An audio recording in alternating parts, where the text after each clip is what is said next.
I led my team in scoring. I lead my team in scoring. I led my team in assists. I lead my team in rebounds. I led the U.S. Olympic team. I'm a member of the U.S. Olympic team. I can run the floor and even glide. I can run the floor, and I can run through you.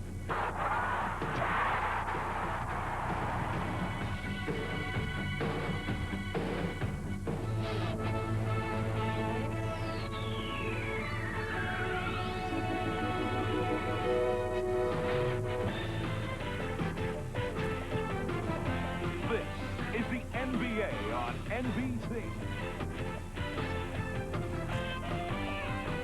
The 1992 NBA playoffs.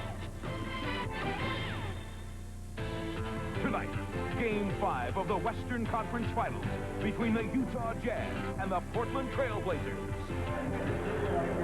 Early evening in the great Northwest, embracing the winding Willamette River, the city of Portland, Oregon, host for critical Game 5 of the Western Conference Championship of the NBA. The smallest NBA arena, the Coliseum, sold out every game for 16 straight seasons. Nearly 13,000 fans beginning to express a local infliction, Blazer mania.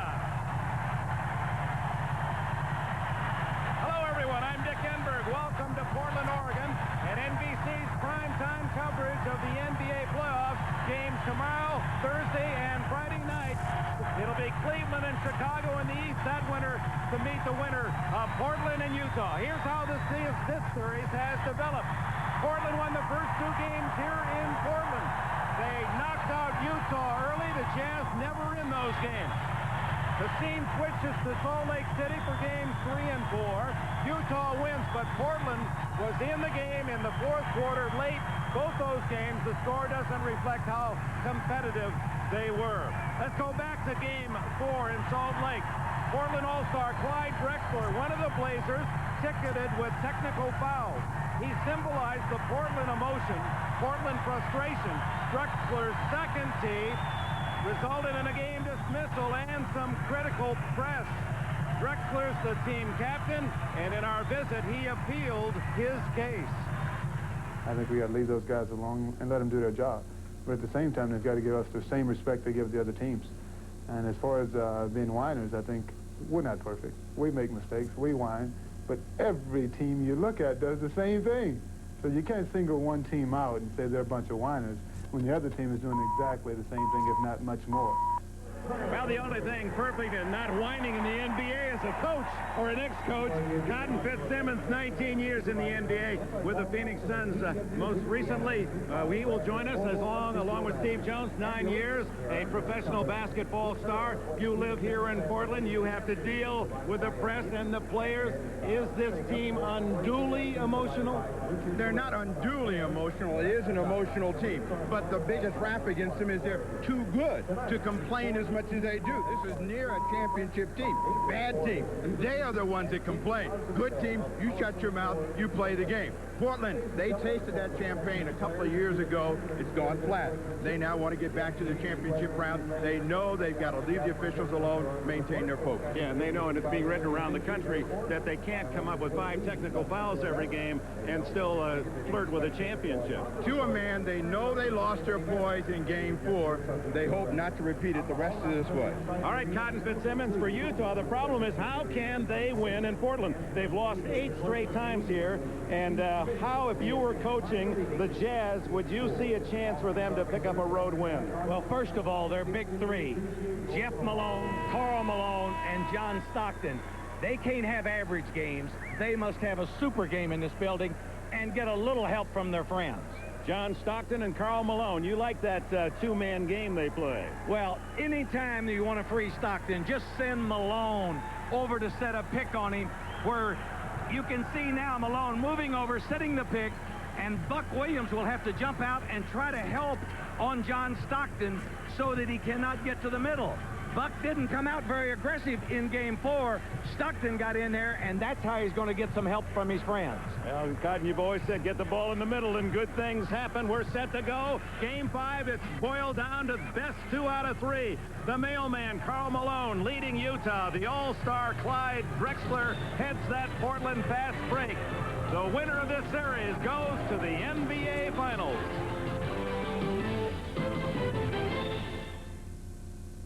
Ask anyone who's driven a Ford lately. They'll tell you that we're building Their beloved Trailblazers. They'll see this starting lineup for Utah. Stockton and Jeff Malone in the backcourt. The mailman, Karl Malone. Blue Edwards starts at forward. He started all of the season, but David Benoit took his job more recently in the playoffs. Benoit, our condolences to him and his family, returned home. The death of his father, 43-year-old father, yesterday. So Benoit not here. That leaves Utah shortchanged in personnel. And in the middle, their giant captain, 7'4" Mark Eaton, former coach of the Chicago Bulls for 3 years. Jerry Sloan in his 4th season, ready to chew on Game 5 for the Trailblazers. 57 wins, most in the West. Clyde Drexler, Terry Porter, high-octane backcourt. They can score. On the front line, the thoroughbred Jerome Kersey loves to run. Buck Williams is the defender and the rebounder for the Blazers. Kevin Duckworth in the middle. Rick Adelman, Loyola of California, 1968. Former player in the NBA with Portland, and in his 4th year as the Blazers head man. Let's go to Joel Myers for this report.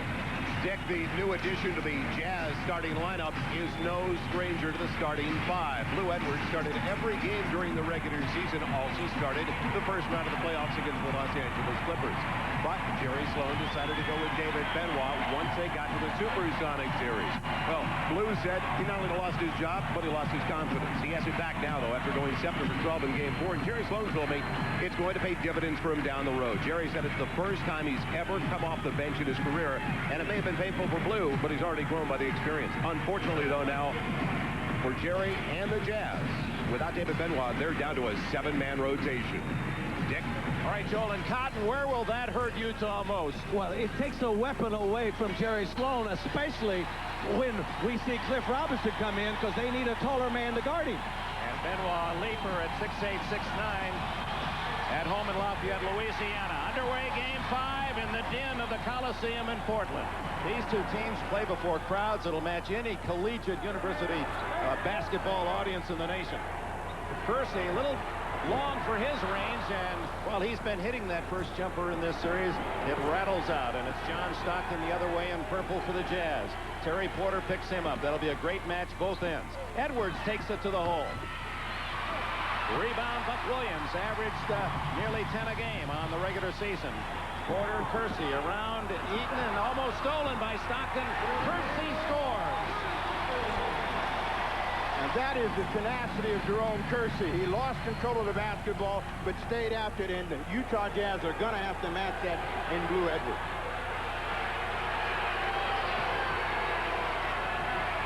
Jeff Malone, and Duckworth jumps out on him. Normally, you would see the ball go inside to Mark Eaton on a mismatch, but he's got people around it. Throws it away. It's Porter on the run with Drexler. Porter fouled by Edwards.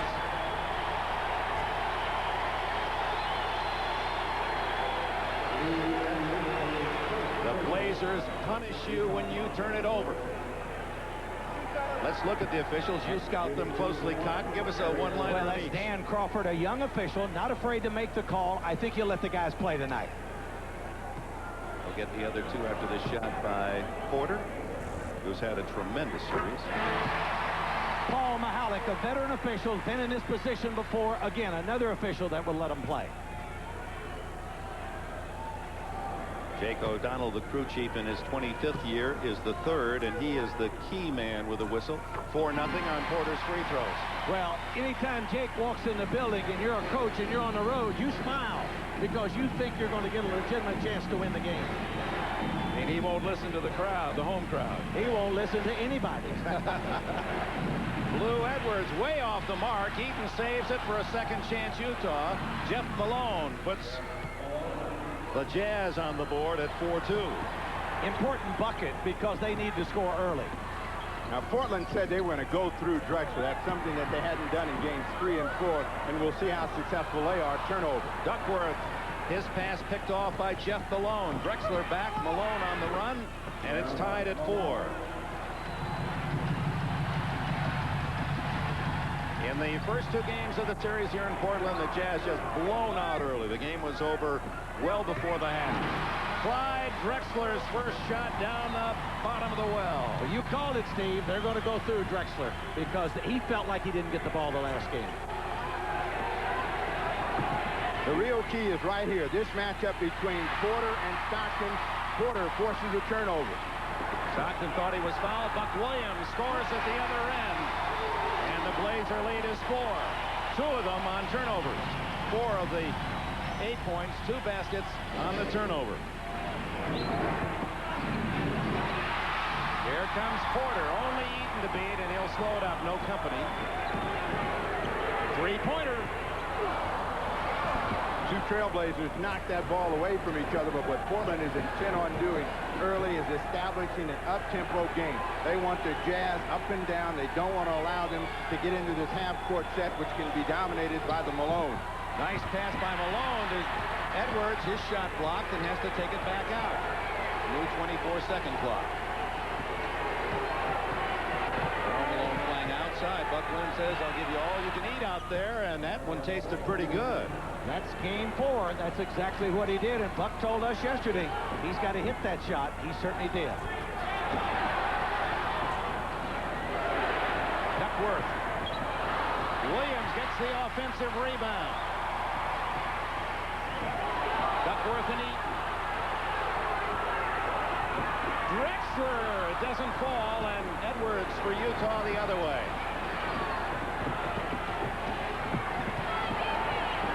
Jazz looking for a tying field goal. Nearly 4 minutes gone, opening quarter. Here comes the favorite play for him right here. Malone into that low post area. Into Malone, and it's rejected by Kersey. Jerome Kersey has already shown twice that he's not going to allow any shots to get deep into the post. First on Blue Edwards. Karl Malone thought he could power his way through. Kersey wipes that one away. Wide open is Eaton, and the Giant center drops it in off an assist from Stockton. Stockton #1 in the game the last several years. Magic Johnson's all-time record, as he has admitted in jeopardy. Stockton someday will lead all those statistics. Well, what happened there? Duckworth went out thinking Stockton was open, and he just totally left Eaton alone underneath, and Mark's not going to miss a shot like that. Well, the tiptoe jam gets him a foul against Drexler, and that's one of the things that Portland wants to try to avoid early is Drexler in foul trouble. Unable to convert the 3-point play. It's tied at the 8-minute mark of the opening period. Drexler working on Malone. Clyde Drexler. Kersey with a rebound. Porter takes it to the hole.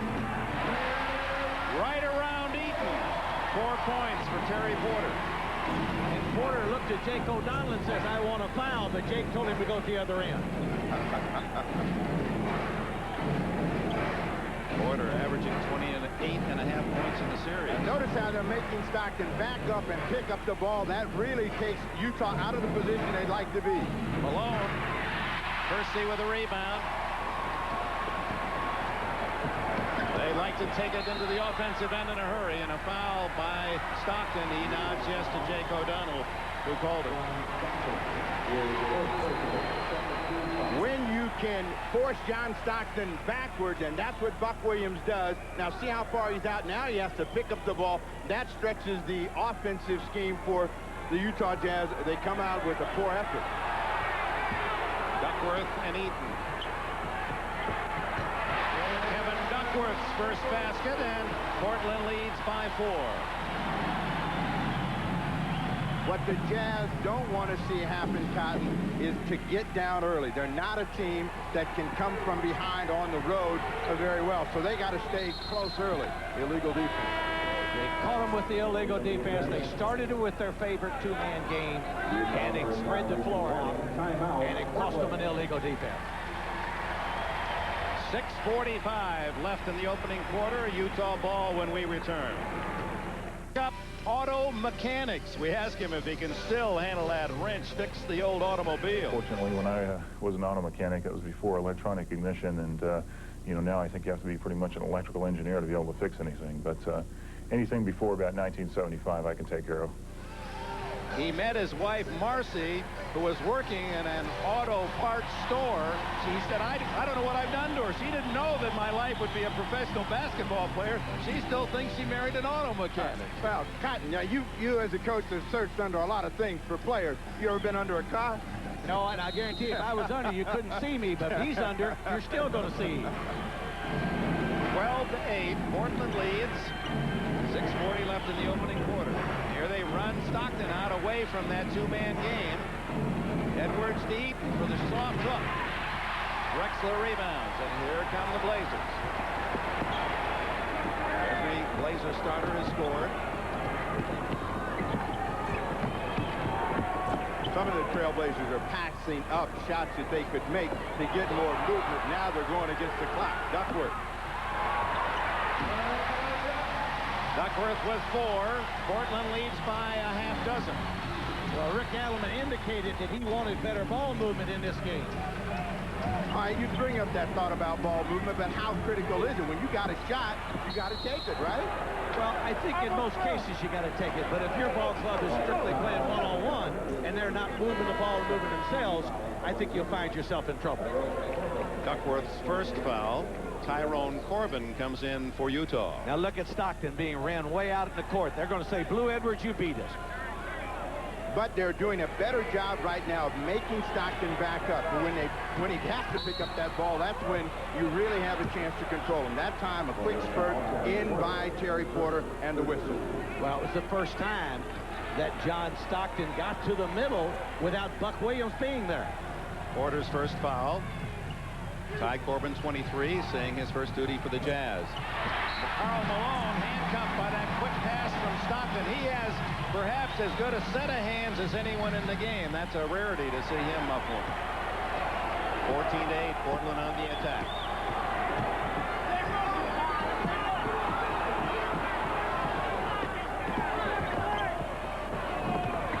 Duckworth fouled by Malone. Karl Malone. Now, to me, Cotton, this is the most dangerous kind of ball movement. When the ball goes in the direction of the goal and you can do something with it. That's north-south. When it goes east-west, it seems like if you don't make the shot, you wasted your time. Well, the good thing about it, they put it in the right guy's hand. Clyde Drexler, and Eaton came over and thought he was going to help, and that's why Duck's on the line. His 5th point, big Duck from Eastern Illinois. The Panthers grew up in the Chicago area, acquired in '86. I really thought the crowd got into that because they didn't think they would get any calls against Karl Malone, and they did call the foul on him. 16-8 Portland.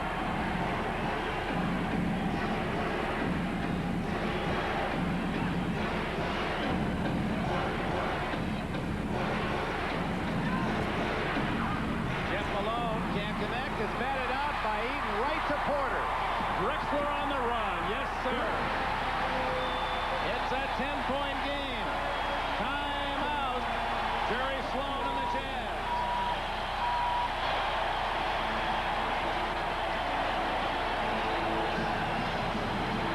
A 20-second timeout. Did Clyde Drexler say before the game that he could glide? He certainly glided on that play. What Portland has done this afternoon is be very aggressive in forcing the tempo of the game. In games 3 and 4, they didn't do it. In 1 and 2, they did. They have these kind of results. They have Utah now in a position early in the ball game that Jerry Sloan does not like, where they have to fight uphill. Not many players in the NBA are better when they get the ball at midcourt going towards their basket than Clyde Drexler. It's about impossible to stop him. Teams and players hate to see him out in the open court, and Portland has outscored the Jazz 10-0. Karl Malone has his first points. Make that 4 now for Karl. To the 5-minute mark. Opening quarter, Buck Williams stripped, gets it back, and is blocked out of bounds. Those are the great hands that you're talking about with Karl Malone that he doesn't get enough credit for. He plays excellent defense with his hands. Buck Williams had great position. He slapped the ball away. Mark Eaton knocked it out of bounds. Order surviving a push from Stockton, no whistle. The crowd wanted the foul. Duckworth around Eaton. Kevin Duckworth has 8 early points. And I see Mike Brown going to the table. I think he wants to get a quicker man in there than Eaton. Well, Duckworth is pumped up right now, and they got to continue to go through him. He had 8 points in game 4, and they never saw him again throughout the first half. Tyrone Corbin gets his first shot, wired from the Minnesota Timberwolves. Percy against Corbin. Answers at the other end, and the Blazers maintain the 10-point advantage. Jazz are playing a very soft defense. Patton, as a coach, how can you get them to get in there and start getting after the Blazers? Got to pick them up a little further out. Jeff Malone. Eaton. Corbin over Eaton. He's 2 for 2. Actually, nobody's guarding him because Kersey's trying to help out on everybody else. Drexler. Buck Williams with the offensive rebound and draws the foul.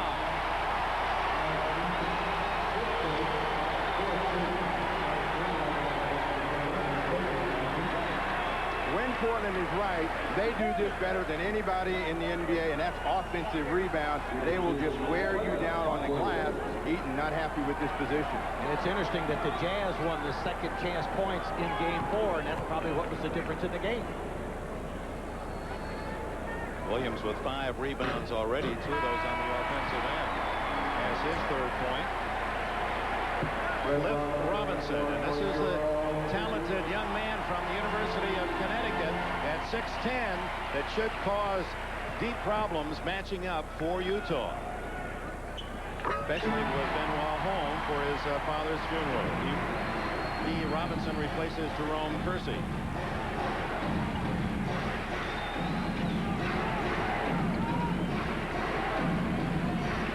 Mike Brown, the Bear. As Buck Williams cleaning the boards again. 6 for him already.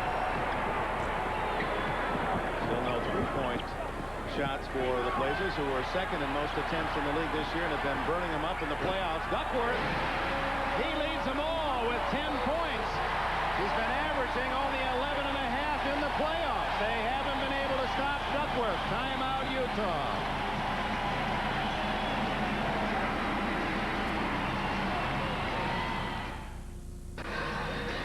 Earlier, this is what I said would happen tonight, because you're going to see the Jazz try to set up their 2-man game with Stockton right there coming off the dribble. The 2-man is set, but look at Buck Williams all the way out here, and also Porter will follow him out. There's no way that he's going to get in the middle on that type of defense.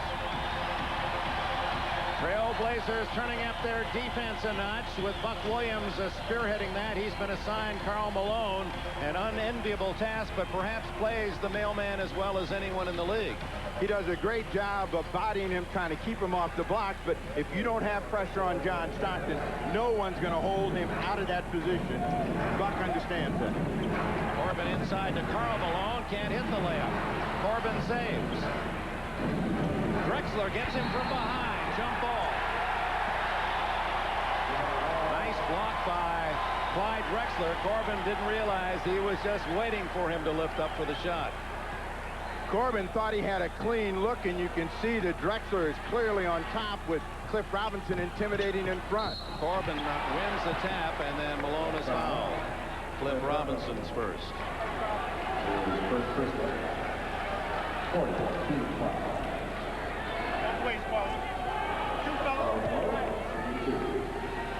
Only the second trip to the free throw line by Jazz players, certainly not the pattern over in Salt Lake City, where Portland fans complain that the Jazz were wearing out the wood going to the charity. But it's still early, Dick, and they still may get to the line if they take the ball inside to Karl Malone.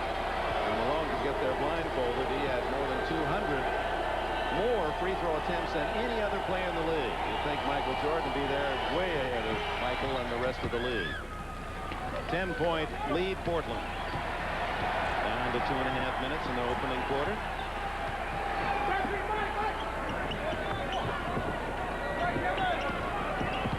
Blazers red hot as they've been in the other 2 home games of this series. And Cliff Robinson joins the scoring parade. Stockton around Duckworth. If the Jazz are going to get back in this, they got to find a way to get some cheap points. They cannot grind it out and hope that Portland becomes a perimeter team and makes a lot of mistakes for them. Second foul on Duckworth. So far, Rick Adelman's defense has done the job. They have kept Stockton out of the middle. And when he gets to the middle, he's able to pass to anybody. Mike Brown won in the penalty for the Jazz. Brown from George Washington University. Finished his degree in 3.5 years in criminal justice. He looks the part, doesn't he? Jerome Kersey returns, and Kevin Duckworth with 2 fouls, rested by Portland.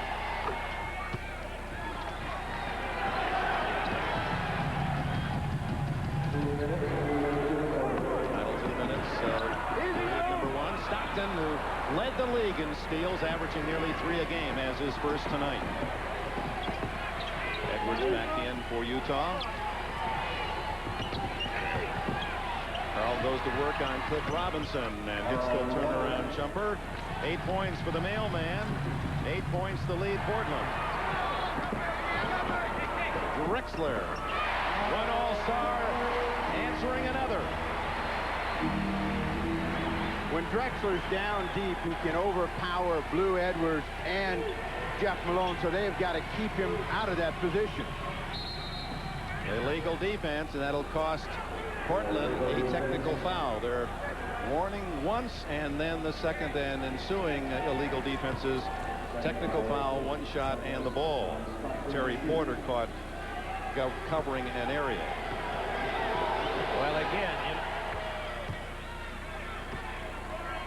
Well, again, you can see John Stockton trying to get into the middle, and look at Buck Williams all the way out at midcourt. There's just no way he can get to the middle, and Porter drops back in the middle again. So they are really clogging up the middle on John Stockton. Danny Ainge makes his first appearance as Terry Porter rested. Now it's Cliff Robinson and Ainge double teaming Stockton. Karl Malone. Cliff Robinson rebounds. Here comes Ainge. He's a potent outside shooter. Plenty of playoff experience with the Boston Celtics. Has a couple of NBA championship rings. And it's Ainge from BYU, stripped of the ball and then caught off balance, had nowhere to go and ran over Corbin. That's a shooter for the Utah Jazz.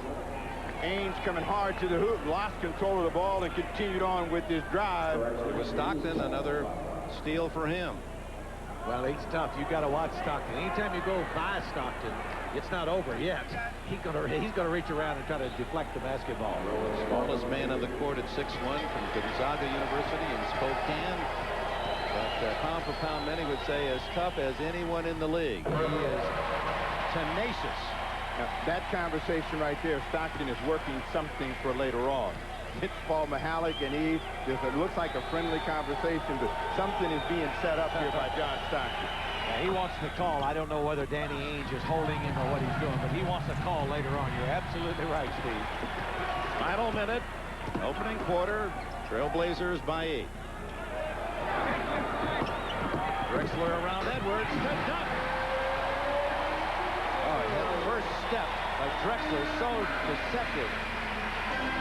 He did not attack Blue Edwards like that in Salt Lake City. He allowed Blue Edwards to poke the ball away from him and get the Jazz some turnover. A little over 5-second difference in the shot clock and game clock. Knocked away by Robinson. 3 seconds on the shot clock for Utah.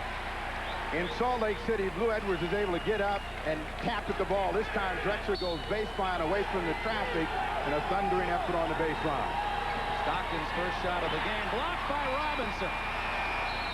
And they don't get the shot off, apparently. 24-second violation, thanks to Cliff Robinson's block of Stockton's outside jumper. So Portland has nearly 5.5 seconds to get off the final shot of the period. Who takes it here, Cotton? Well, you can see, you know, any time that Stockton gets the basketball, they're not going to let him in the middle. They just brought in Porter, so they might get a good chance for a three here. It's Drexler, fall away, and it almost went. End of the first quarter, and the home team has a 10-point advantage. That difference reflected in the 10 points scored by their big starting center, Kevin Duckworth. 32-22, Portland.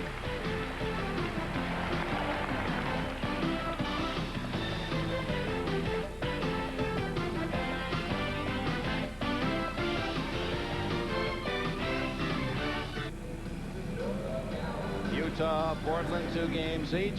And it's the same story, Cleveland and Chicago, as they go to Game 5 tomorrow night. And a reminder here on NBC, primetime coverage of the playoffs the rest of these weeknights. Game 5 from Chicago tomorrow night. Thursday night will be in Salt Lake City at the Delta Center for Game 6 of this series. Then Game 6, Chicago at Cleveland on Friday night at 9 o'clock Eastern Time. Start the second quarter, Portland leading 32-22. Both teams had 22 shots in the opening quarter, but Portland made 5 more than Utah, 13-8, and that's the difference. Malone and Buck Williams. Stockton from outside for 3. Rebound Corbin.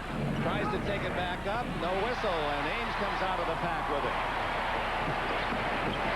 Percy.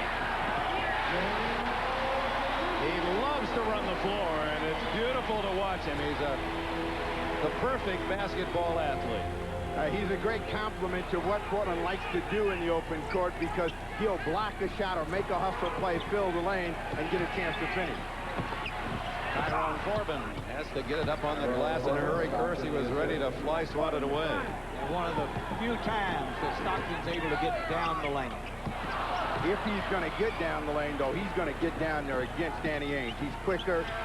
He knows he's got an advantage there. Cliff Robinson thought he had a block. Jake O'Donnell says no. Lou Edwards with a steal at the other end set up the break.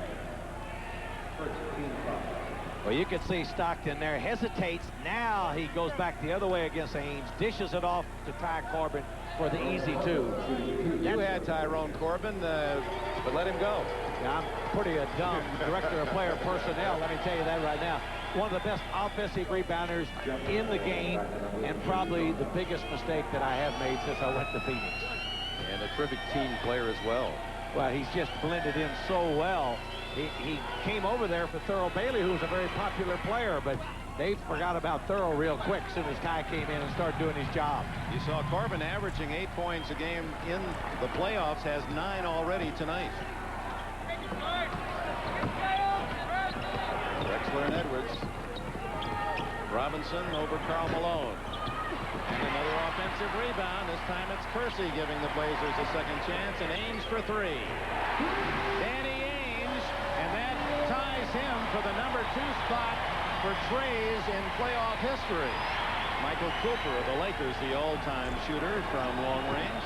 Drexler now will come up and really try to give some aggressive pressure on Jeff Malone. They've got Corbin, Edwards in the ball game with Jeff Malone. They're not good ball handlers, but Ty Corbin is hot tonight. He's giving them that lift off the bench. Corbin with 11 already. His high for the year for Utah was 23. Ames again, 2-pointer. Edwards knocked it away from Karl Malone. Percy misses out of bounds to Portland. And with that, a timeout. Just under 2 minutes gone in the second quarter. The Trailblazers in the lead. In the foreground, the Portland Coliseum. Blazer Mania. And the home court so critical in these Western series. Neither team want to lose in front of the home folks, and part of it is the boisterous crowd support. Michael Cooper is the all-time three-point shooter, made 124 before retiring from the Lakers. Danny Ainge has now tied Laker Byron Scott, and Terry Porter, who's had 30 trays in these total playoffs and 14 in this series, is galloping after the leaders. As I look at those four guys, I think they got them all against me. No basket. Yes, a basket and a foul. Buck Williams following the missed shot. Mike Brown the foul. Now, Cotton Fitzsimmons can now sympathize with Jerry Sloan, who's walking back and forth in front of that bench, trying to figure out, how do I stop these plays from happening? There's an easy shot, but the breakdown right there with Brown pushing him in the back. Too many second scoring opportunities for the Blazers here thus far in the ballgame. That's why they're up 11. Karl Malone is out, and Mark Eaton is in. So now the Jazz down 11 and perhaps 12 with a shot by Williams. They try to muster a rally without their top player, Karl Malone, second best scorer in the NBA. Mike Brown dribbles it off his knee, out of bounds to the Blazers. Karl Malone can make that play. Mike Brown can't. One dribble too many, and it's a turnover.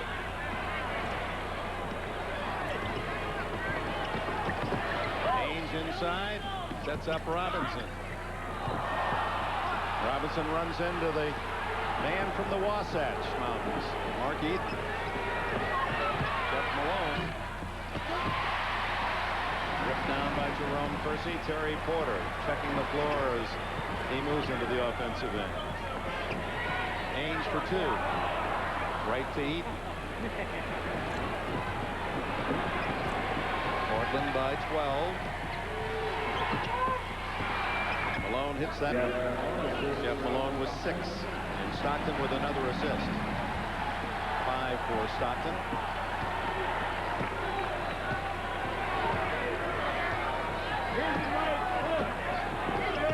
Terrific matchup defensively, Stockton and Porter. Robinson trying to find Mark Eaton before he takes a shot.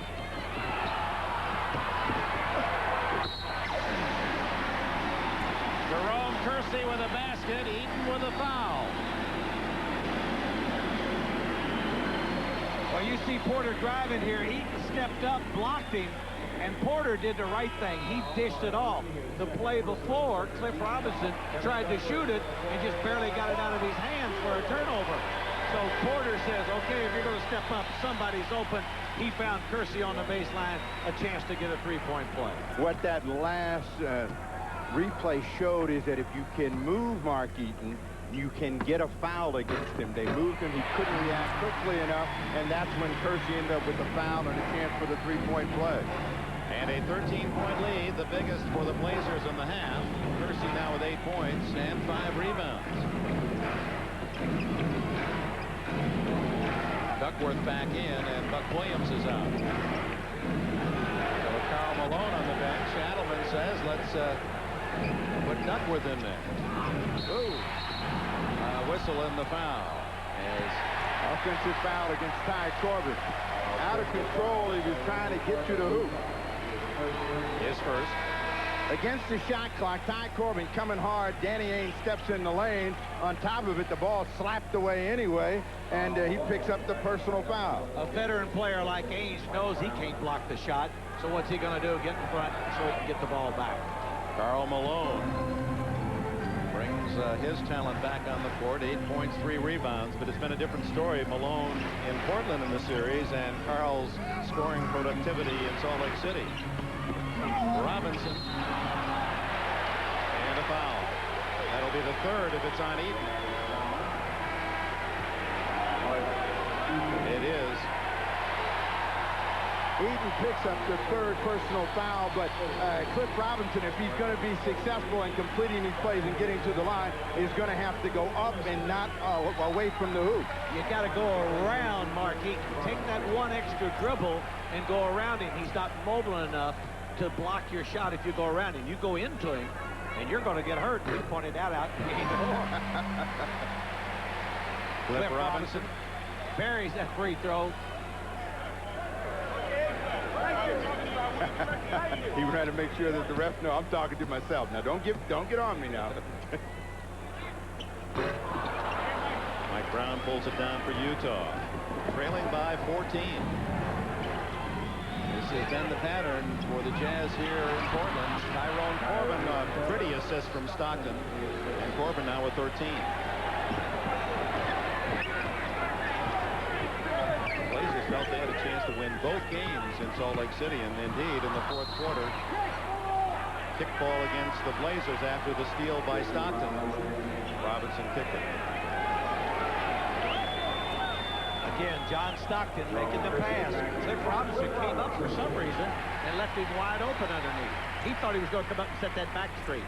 And one of the things that you have to do with Stockton is you got to stay ready. And Porter that time went to sleep for just a second, and the results tie Corbin right at the hoop. Again, they pressure Stockton back. Finally into Malone. Mike Brown, the offensive rebound. Malone from outside. And a whistle. Basket counts. Mike Brown. Ball on Brown is second. Mike Brown.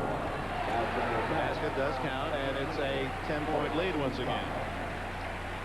You see Sloan and the problem that he has without Benoit. He now has to go deeper into the bench. Thornton is getting out of his warm-ups, and this is not a prime-time play. No, he's not. So that's what we said. One of the weapons are gone tonight. It's going to be tough for him. See if Portland goes back to Duckworth. He was hot in the first half. I mean, in the first quarter. Working on the shorter Brown. This is that one. And Karl Malone gets it to Jeff. Stockton for three. A big three, the first for Utah tonight. And that carves into the lead, makes it a 7-point game. Percy around the shorter Corbin. Percy with 11. Well, he's been tough throughout the entire playoffs.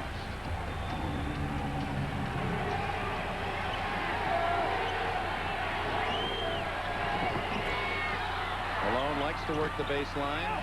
Corbin clears out to Stockton. Boy, Drexler was looking for the steal. Mike Brown didn't travel, although the crowd at that end thought so. 4 points for the Bears. Just under 6 minutes to go, first half. Drexler over Jeff Malone. Misses everything. And Jerry Sloan, who was a defensive giant in his playing days in the NBA, likes what he sees. Timeout. 8 points so far for Clyde Drexler of the Portland Trailblazers. A 7-point lead for the Blazers.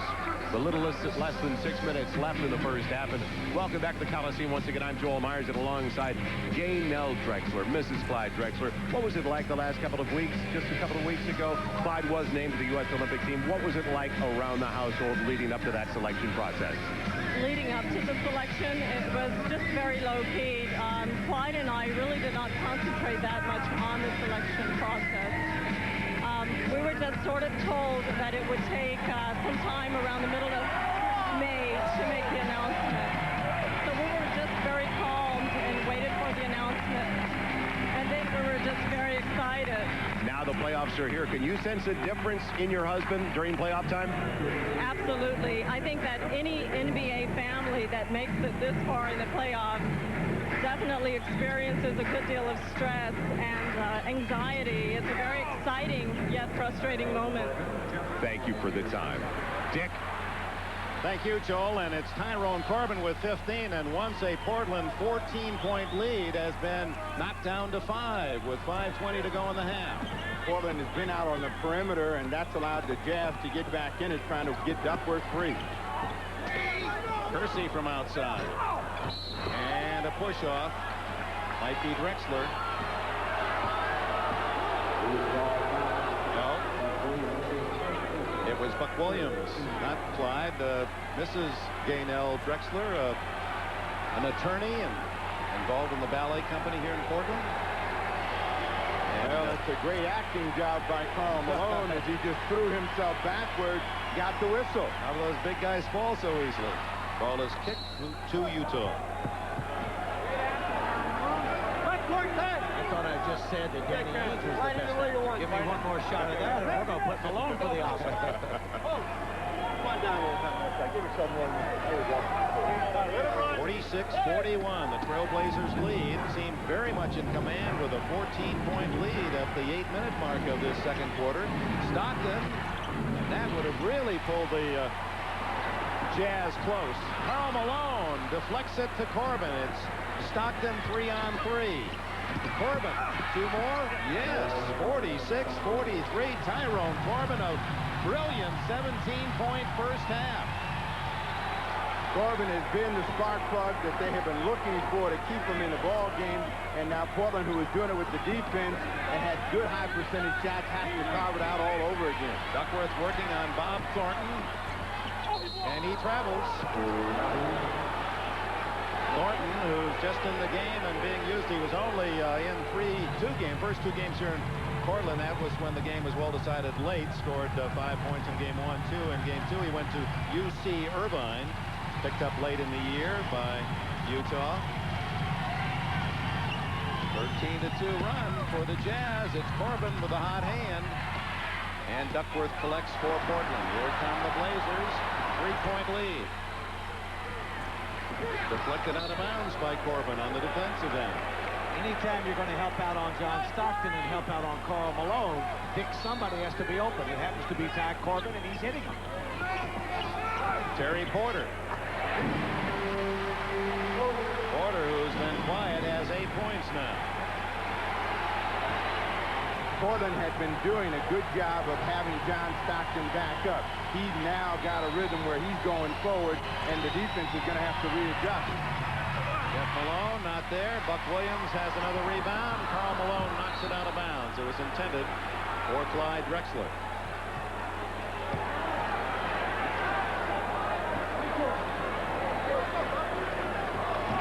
He looks back at Rick Adelman for the play call. And Jeff Malone with a steal, and then it's taken away by Buck Williams, and it'll be a jump ball. The Jazz defensively now are forcing some turnovers, and that has made a difference for them. In the first quarter of play, Portland had free movement of the ball and people.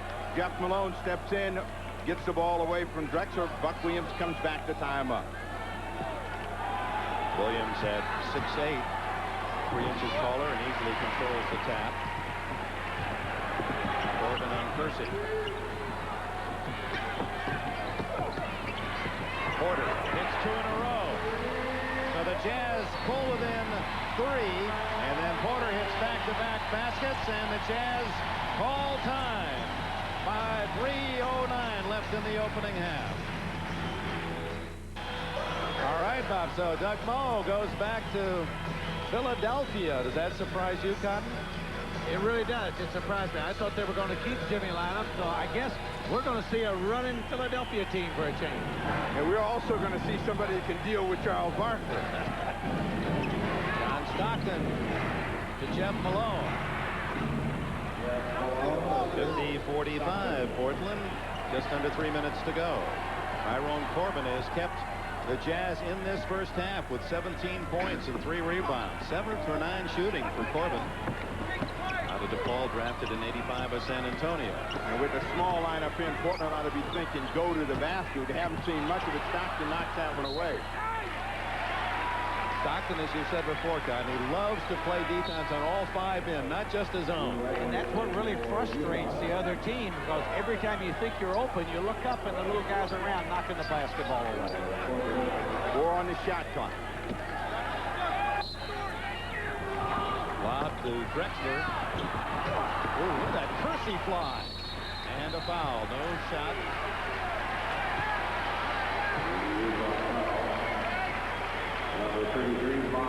Thornton has his first foul. And again, the offensive power by Portland earning extra chances and now a trip to the line.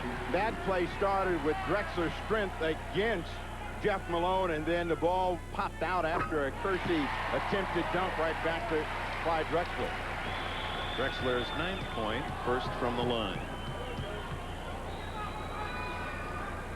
studying his Spanish. He was studied in high school.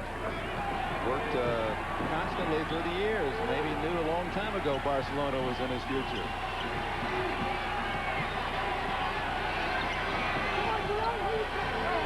Williams running out on Stockton as they double team. Edwards, the runner. Gets it back. Blocked. Buck Williams rejected it, and it's Kersey at the other end.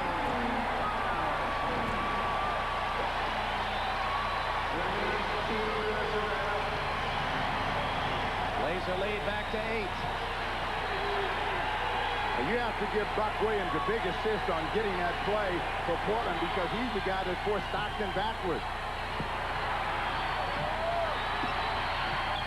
Lou Edwards off the glass. Edwards his first points of the game. Terry Porter, who's been shooting over 60% from three-point range in this series, has his first today.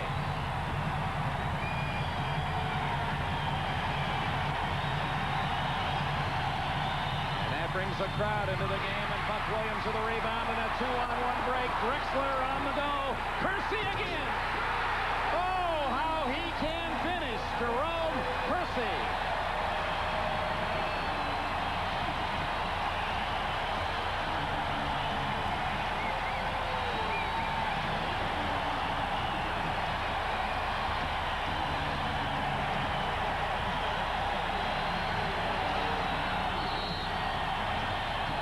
Even hear the whistle.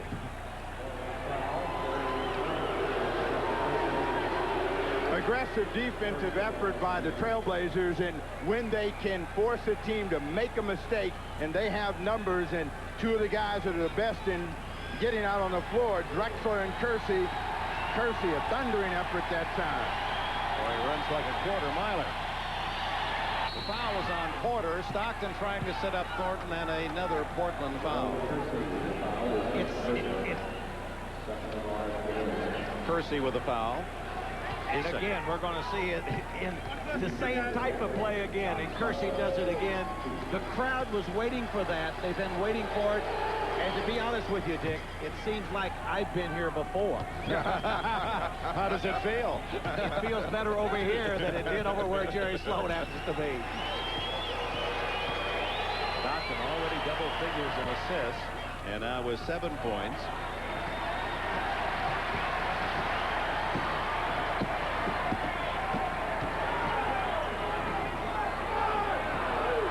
Looking for the lob, and Drexler is shouting for the ball. Porter around Thornton, blocked by Malone, but Duckworth gets the easy follow. 11-point lead in the final seconds of this half. Just a little over 2-second difference in the two clocks. They run 2-minute Stockton. Inside to Thornton. He's rejected. Malone gets it, scores, and he is fouled. I believe Duckworth flying out got him.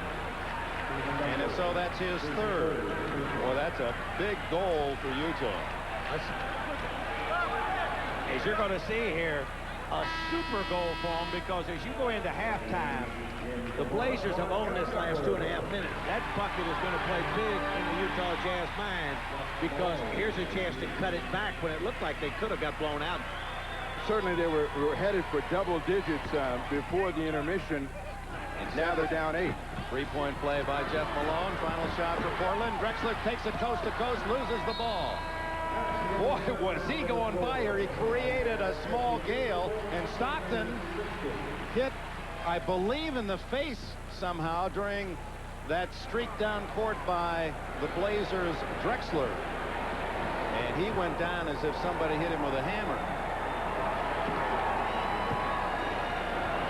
Well, we'll check on the condition of John Stockton as this first half has come to an end. We'll have a complete report for you. Maybe we can pick it up on this second look. Drexler was coming down. Stockton goes up.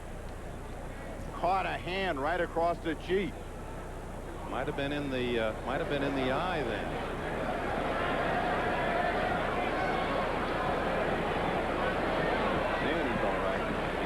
got squinting with that eye as if he might have been caught by Drexler's.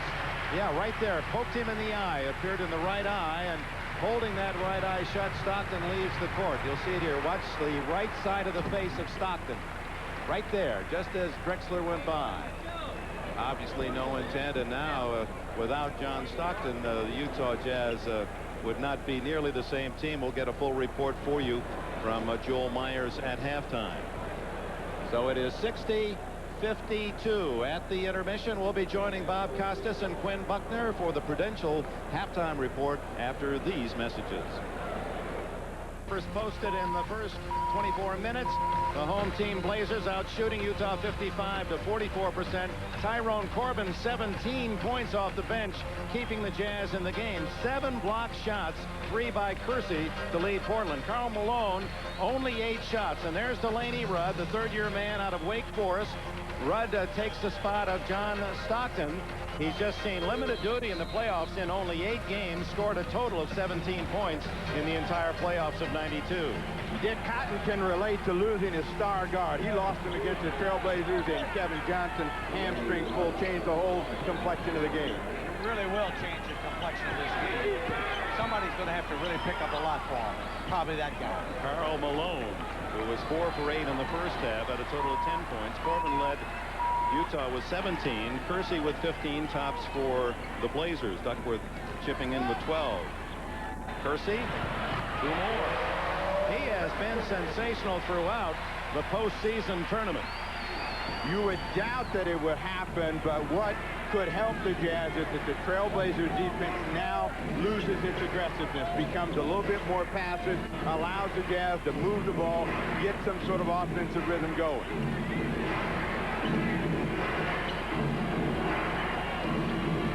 Rudd over Porter. Just does beat the buzzer, and it's a rebound for Kevin Duckworth. Again, John Stockton, we hear, is going to perhaps be taken to a local hospital for a further ophthalmological examination. Kersey on the follow. He has 19 points. Doing everything right. He's averaging about 16 throughout the playoffs after a 12-point regular season average. Notice how much longer, how much more difficult it's going to be for the Jazz to get into the offense.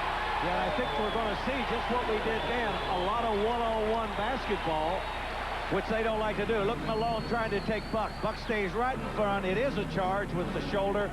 They're not a good one-on-one basketball team, and they do need the ball delivered by a point guard. Second foul on the mailman, who will miss the absence of Stockton most of all. Better highlight that, Cotton, a special point guard. Williams to Duckworth. 14 for the 7-foot Portland center. He was 5 for 8 in the opening half. Back up to a 12-point lead.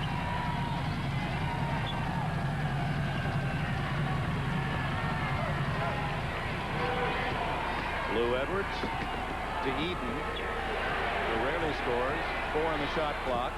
Edwards off the glass. Now, Lou Edwards was huge in Game 4, particularly in the fourth quarter of play, but he has not asserted himself today. Just got 4 points so far and has not been looking to score. They need his offensive cannon. Kersey, he has the hot hand. Not this time. It's the side of the board, and it's still saved, although it goes backcourt violation, so this is Utah's ball anyway. Rudd to Jeff Malone. And Jeff Malone, with his 13th point, pulls the Jazz with an 8. Drexler. Duckworth to the open man Porter. He really spots up for the 3. His second of the game. I think he has a little spot marked over in front of the Portland bench for those threes. He has been sensational, actually shooting better from 3-point range than 2-point range. You see how much room they're giving Rudd and Edwards. And, you know, they know that the strength of the attack is Karl Malone. They're trying to gang the defense around him. Malone jamming his way in for his 14th point. It's 69-60 Portland. 8 minutes plus left in the third quarter. Drexler sees the wide open Buck Williams, and miscommunication. Edwards the other way for Utah. Karl Malone stripped by Terry Porter.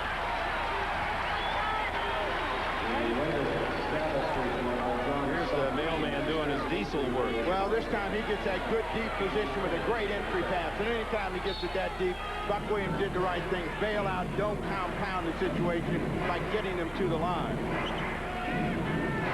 Utah trails by 9. Jeff Malone with the runner. Gets his own rebound. Karl Malone, and he is hammered. No foul. Oh, Jerry Sloan. Look at Sloan. He's all the way to the baseline. Couldn't believe there was no whistle.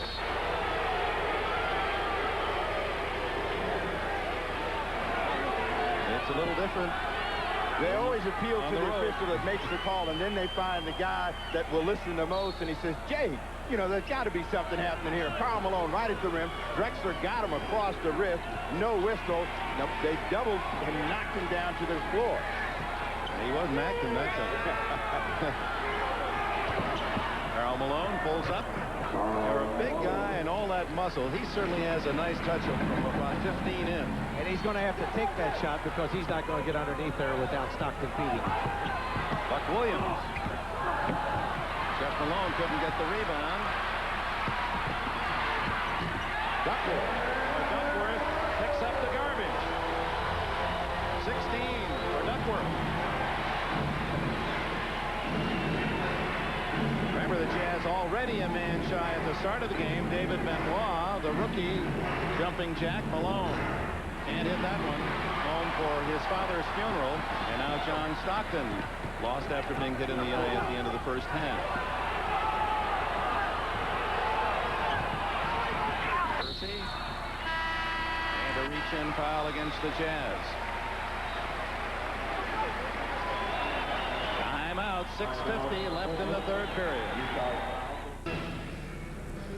Welcome back to Portland. Right now, I am just outside the training room for the Utah Jazz. At first, they thought they would possibly take John Stockton to the hospital.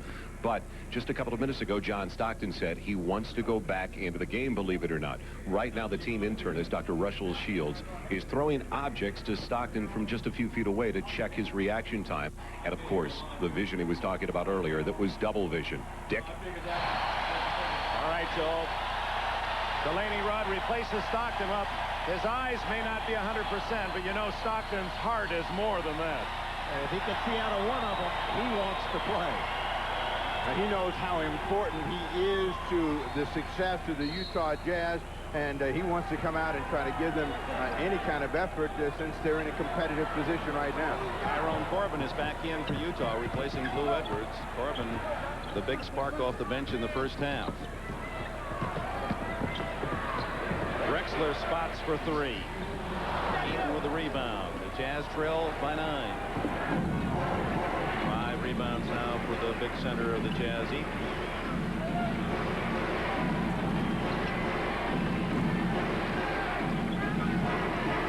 Corbin. Rudd, three-point try. Out to Drexler. Look at Kersey. He's already down court. There he is. And Rudd there to meet him. You see that intersection right there after the play. The ball is kicked out to Terry Porter, and Kersey's trying to play over the top. Delaney Rudd goes down hard. Now, after the play, Karl Malone came running down, and Drexler stepped in not to let him get to Delaney Rudd. Fans wanted a flagrant foul on Rudd. I think it was a hard foul, but I don't think it was flagrant. It was straight up. He didn't try to hurt him. He just tried to keep making the layup and that dunk again. Looking for his 20th point.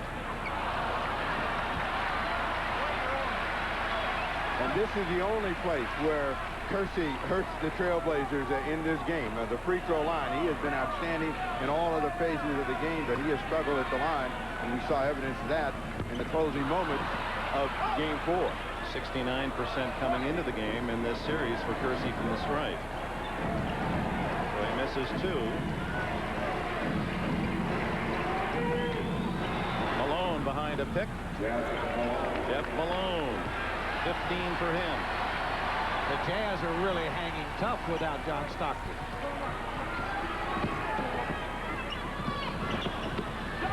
Kersey from outside. Well, they talk about the great athletes on the Portland team, and you hear it around the league. Maybe the most athletic group in the entire NBA, and Kersey epitomizes that description. The entry pass is very difficult. That's a long one for Karl Malone.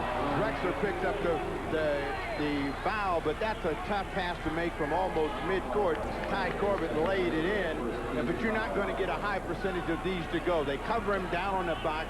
Now it's a good lob. Drexler trying to get there too late, and the personal. Check that second foul on Drexler.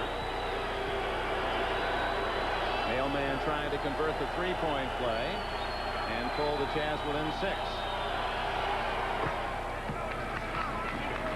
73-67 Portland. 5 minutes plus left in the third.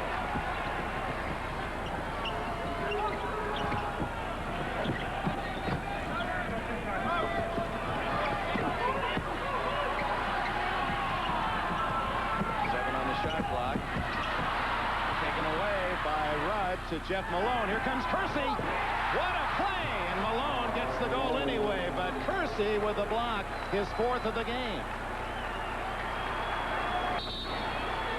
73-69 as Kersey helped back onto the court and really crashing into some of the photographers at that far end, and a young woman who hopefully is okay holding her head. Forget throughout this week, 9 o'clock Eastern, 6 o'clock here on the West Coast. One of the audio operators. It's all NBA. Cleveland, Chicago, Game 5 at the stadium tomorrow night. We'll have Game 6 of this series at the Delta Center in Salt Lake City on Thursday evening, and then Chicago, Cleveland, Game 6 back at Cleveland. And then on the weekend, if it goes, Game 7 will be back here in Portland on Saturday. Game 7 in Chicago on Sunday. Well, you talked about the athlete, and this is assured 2 points at the other end. No way anybody can get to that ball except Jerome Kersey. What an effort on his part. Malone followed it in for 2. So without John Stockton, the Jazz, to their credit, have cut a 8-point halftime deficit down to 4. It's time for one of those coaching questions. When you lose a great player, does the opposing team relax a little bit? Well, they have a tendency to. Drexler off to Porter for 3. Misses everything. Karl Malone has it stripped by Duckworth. And Duckworth beats the buzzer. What a big play. It looked as if Utah would be going the other way down by 4. Duckworth makes it a 6-point lead. But if I'm Jerry Sloan, I have to just be tickled pink, the fact that my club is staying in there and the way they're playing. But defensively, Portland has not been as aggressive as they were with John Stockton. Ty Corbett, he's been red hot. All right, Ron Corbin with 19. 4-point Blazer lead, just under 4 minutes left in the third quarter. We'll stay in touch with the Jazz officials as to the condition of John Stockton, who wants to return. The guy that Portland's got to get in the offense is Drexler. He has been quiet. Kersey misses that one, but he's only got 9 points, has taken 1 shot here in the third quarter. Corbin, Malone scores, and he's fouled, and suddenly it's a 2-point game, and the mailman's on the line. Kersey with his 3rd foul. This is rather remarkable. Notice the defense is lax. That allows Ty Corbett to get that entry pass inside. Kersey trying to react, not there in time, but Karl Malone has had a huge quarter. He's got 13, working on 14, and has made the Jazz in a position where they feel that they may be able to steal a game. And And that's 24 for Karl Malone to lead all scores. It's a one-point game. This is the closest the Jazz have been since the opening minutes. Cliff Robinson is fouled. Into the game for Kersey is Robinson, and Jeff Malone got him his first. Well, that was that mismatch we talked about. Ty Corbin having to guard a taller Cliff Robinson, because Cliff can post him anytime he wants to, and he's going to have some help from somebody. And now he goes to the line for two. Cliff Robinson who started wearing the headbands, he told us, after a bad haircut from his brother, and now has his own fan corps. Boy, they look sporty, don't they? Eaton with a rebound, and here comes Utah with a chance to tie it with a field goal. Jazz have never led in the game.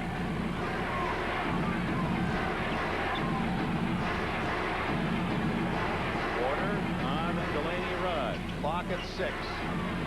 Corbin a little short on that one.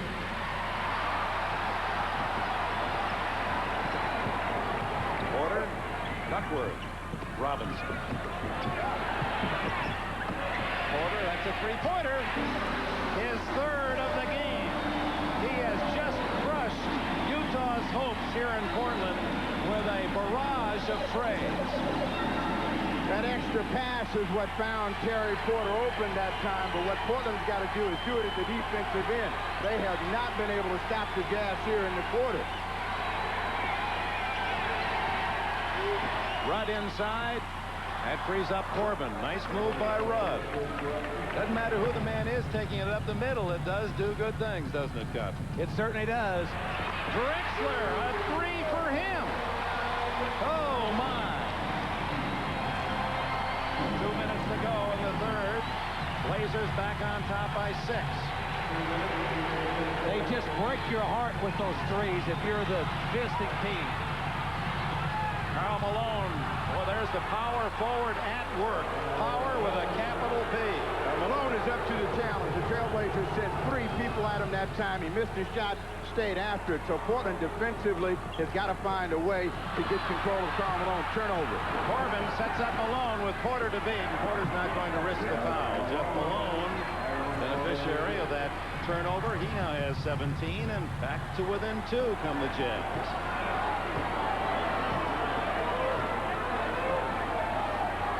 Well, the knock on the Blazers the last several years has been they get a big lead. They had a 14-point lead today, and they don't have the killer instinct. And Porter is tripped as he drives.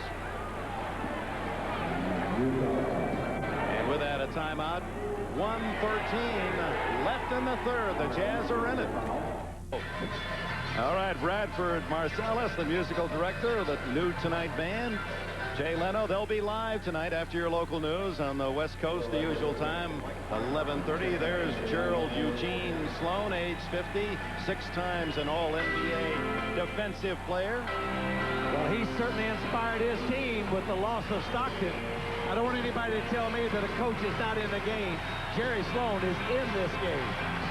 Mike Brown has been sent in by Sloan to replace Mark Eaton. Eaton committed that last foul, his 4th. The final minute plus of the third quarter that has seen Utah not wilt with a loss of Stockton, but actually charge back to within 2. Duckworth. Stolen by Malone. Been an aggressive defense by the Utah Jazz that has got them back in the ball game, and a passive defense by Portland. Drew Edwards doesn't hit it. Rebound Buck Williams. He now has 11 boards. 40 seconds of the third. Drexler. The glide now with 14.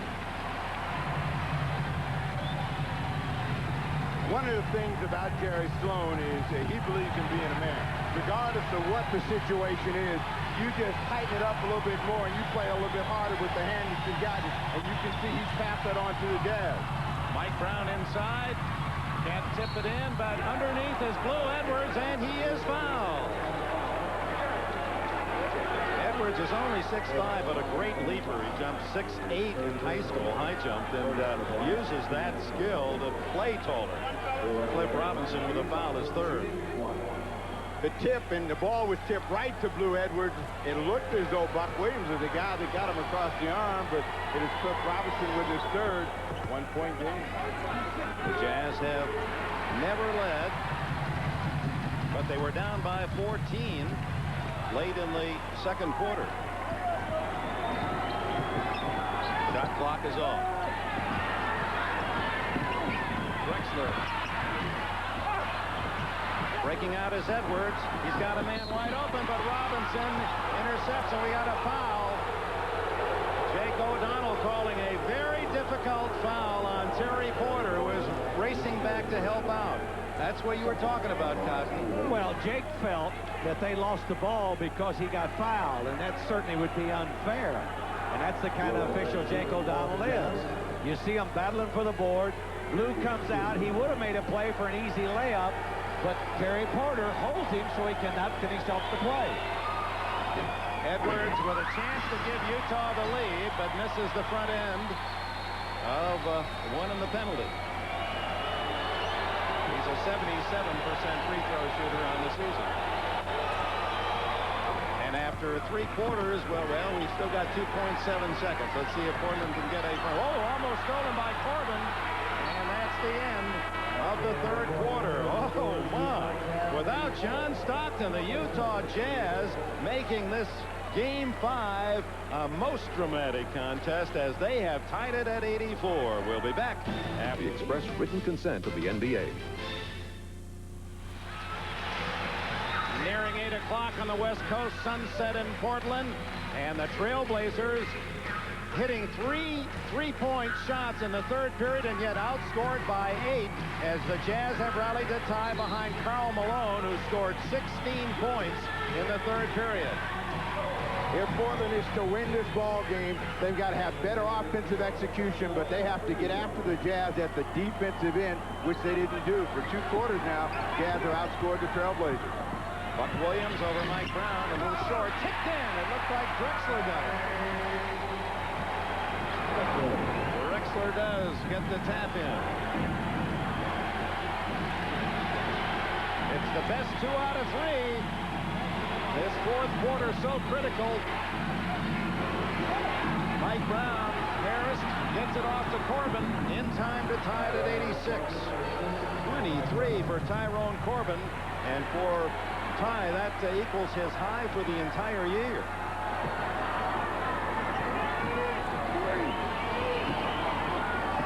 Danny Ainge pulls up. Malone rips down the rebound. Again, the Jazz have never led in the game. Jeff Malone gets the basket. No basket. Interference by the Jazz. Malone says yes. He didn't even complain about that. When the ball was still in the cylinder, Ty Corbin tapped it in. I'm really impressed with the poise and the confidence that the Jazz are playing with. Without David Benoit back for his father's funeral, without John Stockton, his eye cut at the end of the first half, and Jerry Storm playing with 10 men. Never led. This is perhaps the opportunity for the first time. Now the Jazz have to show some... Mike Brown gives the Jazz the lead, 88-86. They have to show some continued aggressiveness at the defensive end. They are getting any shot they want at the offensive end of the floor. Foul on Jeff Malone is second. First team foul against Utah. 10:18 to go. Utah 88, Portland 86. First team to win 2 goes to the NBA Finals. That same situation exists as the Bulls, the world champions, defend against Cleveland at the stadium tomorrow night. You'll see that at 9 o'clock Eastern, 6 here in the West. The Trailblazers have a small team that they're playing against. They also have a small lineup, but they are not going to the basket. Another turnover, and it's aggressive defensive pressure by Ty Corbin that forces that one away from Jerome Kersey. Getting a little tough to swallow for Rick Adelman on the far sideline. Now the crowd with 10 minutes to go, trying to help the defense. Drexler on Jeff. Karl Malone over Buck. And Utah's lead is 4 points at 90-86, 28 for the mailman. He has started to deliver. Karl Malone rested only 2 minutes the entire game. Drexler. See, the Trailblazers real tentative right now. Nobody wants to shoot. Nobody's going to the basket. Deep shot, Drexler. And he's going to get the foul after the shot. Blue Edwards runs into Drexler. That not dissimilar from the play where Drexler complained in game 4, although Jeff Malone didn't run into him. Malone actually had his back to him, and Drexler went down, argued about the play, and got his second technical, was dismissed. Utah by 4. 9:27 left. Miller Genuine Draft presents Genuine Moments. Tonight's Miller Genuine Draft Moment takes us back to the playing days of Blazer great Bill Walton, the first draft pick in '74. Big Red blocked over 500 shots, pulled down over 2,800 rebounds in his great Blazer career. Walton, a key member of Portland's only championship back in 1977. His number retired here by the Portland management. In recognition of this moment, Miller Genuine Draft donates $1,000 to the Thurgood Marshall Scholarship Fund. As the players return to the court, 9:27 left, Utah by 4, but the Jazz have committed 3 fouls, Cotton. Portland without a team foul in this 4th quarter. That's a very bad sign as far as the Jazz are concerned. The visiting coach never wants to see his team in early foul trouble in the 4th quarter because they will pay for it later. And particularly since the Trailblazers are struggling to score. We could see a reversal of what we saw in game 4, where the Jazz went to the line at the crucial part of the ball game, were able to score cheaply. But Portland has not had any consistency in their offense in the second half of play. And we'll see whether their defense turns it up. 18 now for the All-Pro Drexler.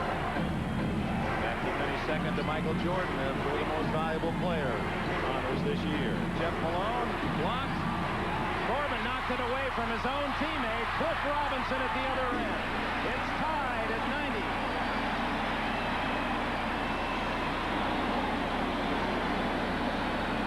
And now some pressure put on by the Portland defense, and Malone throws it away. Karl Malone knows he should have shot. 2 straight turnovers against some pressure. That is a bad sign. We may see Delaney Rudd come back in. But it's a sign for Portland that aggressive defense makes good things happen, and they didn't do that in the 3rd quarter. Terry Porter on the pick and roll to Buck Williams. Karl Malone with the missed shot. Malone leading again in rebounds. That's his 11th. A whistle away from the ball. Foul is on Buck Williams. Kind of fault. Karl Malone underneath. First team foul. Second on Williams. They got Delaney Rudd in for that ball handling, and we'll see if that takes the pressure off the Jazz. Rudd has not scored, but he had 5 assists in that 3rd period. Jeff Malone. And Utah reclaims the lead at 92-90. 8:12 to go. Drexler fouled at the other end. So that not only will send Drexler to the line, but means from now on, with 8 minutes plus remaining, Portland has the penalty. Good recognition that Drexler had an advantage against Jeff Malone. A long pass. Malone pushed underneath. The reason he had the advantage, Malone had just hit a shot on the baseline, and Drexler was out in front of him.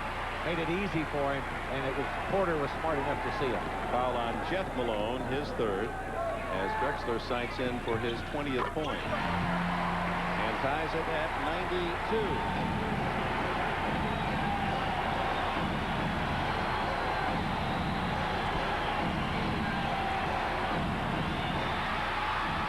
Turnover off the pressure. Whoa, Mike Brown knew he'd foul Porter. Terry looking for more than just 2 shots. Wanted the flagrant foul and the 2.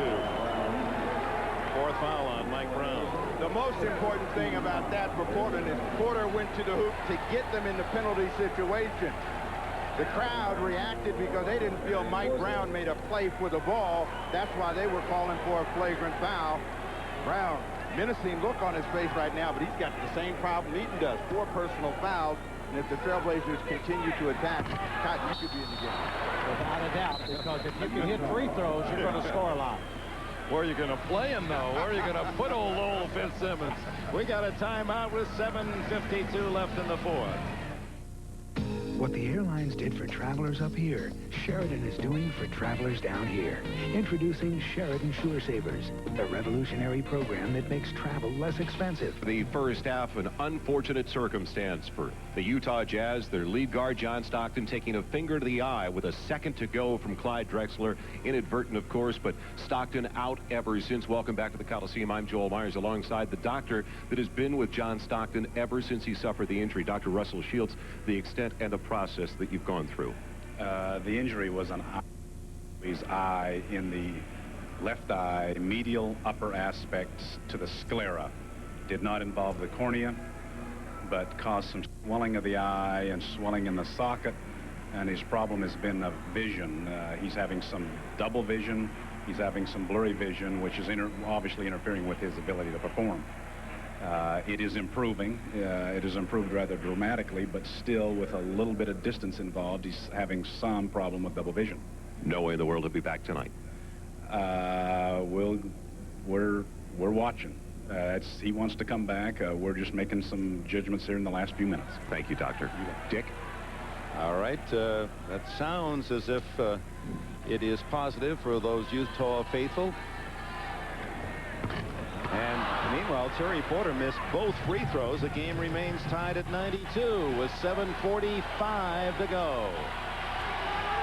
Delaney Rudd for Stockton, handling the ball, has not scored, but has dished out 6 assists. Al Malone, Buck Williams on him. Malone from outside, way off the mark. Porter sets the Blazers to running him. Oh, that was a good save by Corbin as Jerome Kersey had his sights on another solo dash to the iron.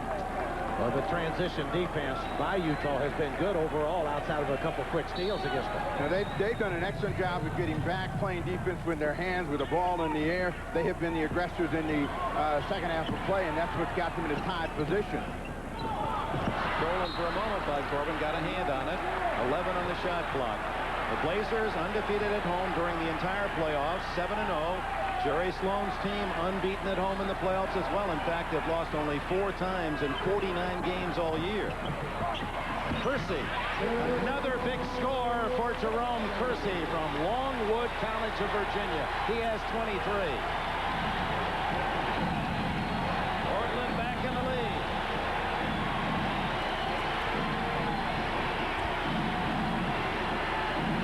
Crowd on its feet. Post box and ties it up with his 30th point. Leads all scorers. Now the Olympian at the other end. This is to Kersey. Gets it right back, goes Kersey. The guys that have made the difference so far, Jerome Kersey for the Trailblazers, Ty Corbin.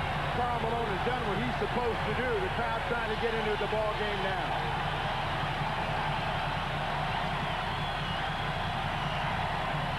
Good move by Malone. Went right around Drexler to tie it at 96. 6:10 to go.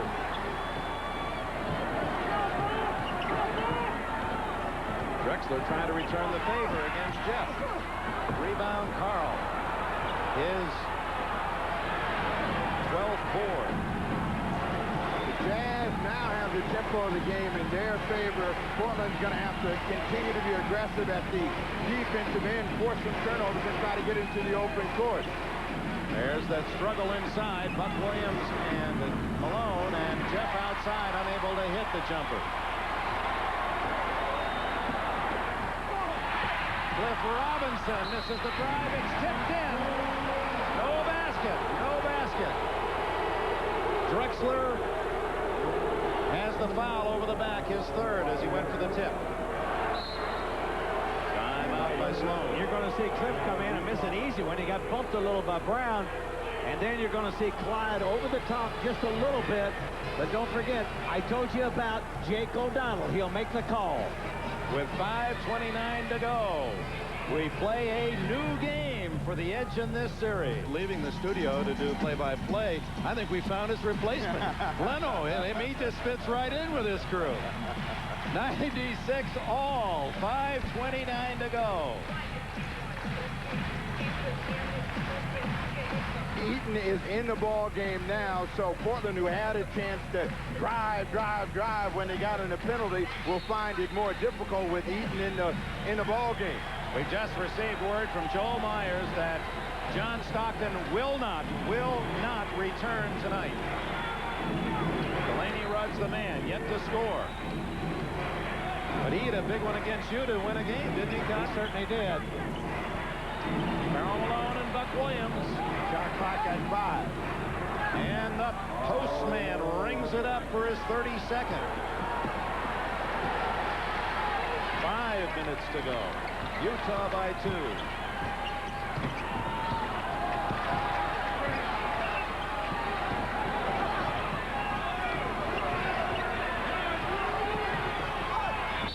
Blocked by Eaton. And the foul on Rudd. His first. Well, you can see Jerry Sloan there. He's going to work the officials. Look how hard he's working in this ball game. He has really got his team playing in this second half. That's the kind of player he was, so why wouldn't he be that type of coach? When something's going against you, let's just get tougher. Let those officials get together. They know every aftershave lotion in the league by you coaches. You're right down on their neck. And there's Porter missing 3 in a row. He's 3 for 5 now, 2 for 5 in the game. This could pull Portland within 1.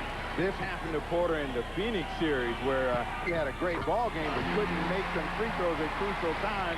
He gets 1 of 2. 4:45 to go.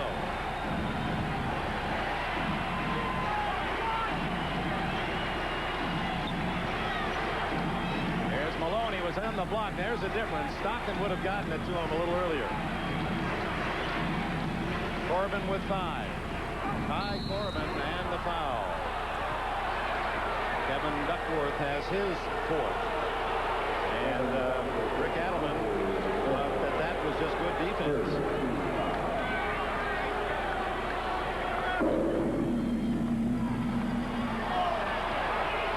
The difference between Stockton and Rudd, that ball would have been there. Now you see he has to turn around. Stockton delivers the ball right off the dribble. And there is no hesitation when Malone comes to that spot. But to Rudd's credit, it hasn't made any difference so far in this ball game. The Jazz are on the lead, and they have control of the tempo of the ball game. And Ty Corbin with 25, his top effort all season for the Utah Jazz. They acquired him earlier this year from the Minnesota Timberwolves for Earl Bailey, and that's his career playoff high, 25. Porter to Duckworth, over Eaton. Kevin Duckworth pulls the Blazers within 199, 4 minutes to go. A huge game. 2 wins, and you're in the finals. No one's been able to win on the other team's home court. This is the closest any of the previous games have come. Jeff Malone outside, and the former Washington Bullet has 23. They have had some big shots from Jeff Malone, Ty Corbin. Percy comes back with a big one of his own. Jerome Percy with 27. 102, 101, 3:23 to go. Looking for Karl Malone. Corbin almost knocked away. Taken away by Porter. Stolen back by Jeff Malone. Big Karl to the basket, no foul. And it's off Karl Malone to Portland. A nervous series of plays. Drexler and Porter had the ball. They lost it. Karl Malone got it back. As you'll see, the ball bounces off Karl Malone on the floor. Portland gets it back. I tell you, both teams are really hustling, and you know both of them want to win this. because this may and probably will decide the series. Terry Porter hits, and the Blazers are back in front. 103, 102, 20 for Terry Porter. Nearly 13,000. Blazer mania. No one sitting down. He's wide open. Corbin way off that time. Porter rebounds. Jeff Malone looks tired, looks up at the clock. Approaching the 2-minute mark and a timeout. Trail Blazers with a score. Portland 103. Utah 102. Look at the timeout situation. Both coaches have plenty to use, and the Blazers have committed only 3 team fouls, so they have a foul to give. I want to take this time, Cotton, to thank you for joining us. This guy named Magic Johnson just called, said Cotton get a little too good. He's going to join us Thursday night for Game 6. Always move over for Magic Johnson. He's my guy. All right, thanks. Great job. We've enjoyed having you with us. Well, give us a little coaching expertise here. What do you think? Adelman called the timeout. What's in his mind? Well, his players never seem to get rattled here. They always play with great confidence, so I know they're concerned about it, but they're not going to be playing afraid. They'll still try to do the same things they've been doing.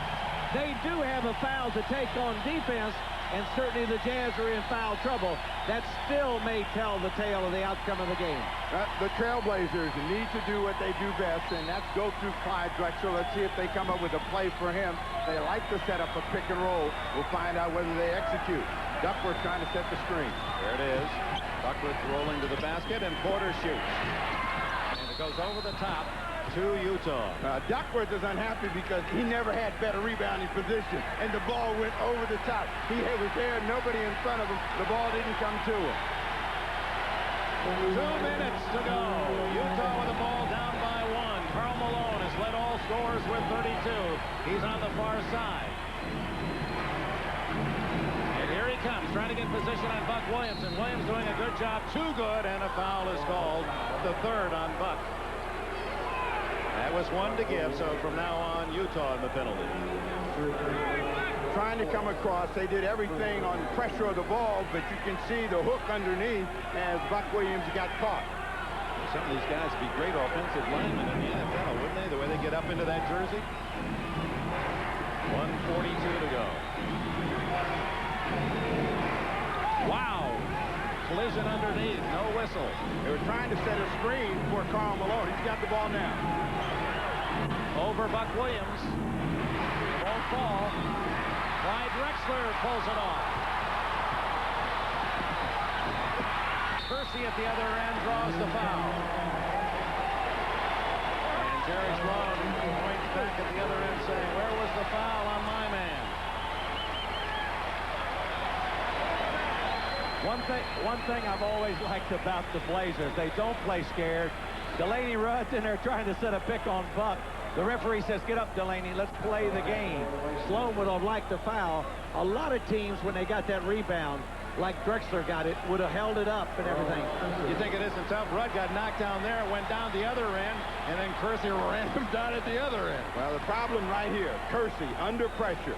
Can he deliver? He needs the first one to go in. Otherwise, we know the second one's going to be short. He's 2 for 4 today. That's his 28th point. A superb all-around game for Kersey. Both ends of the court. He has 28, Duckworth 20, Drexler 20, and Porter 20. 4 Blazers over the 20 mark. And throwing 9 rebounds as well for Kersey in a complete game. The Blazers by 3. 1:21 to go. This is the biggest stop of the night for the Trailblazers right here. Let's see if they're up to it.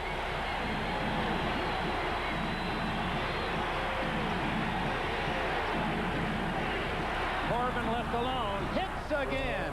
And what Kersey has been to Portland, Ty Corbin has answered for the Jazz. Final minute. Pick and roll.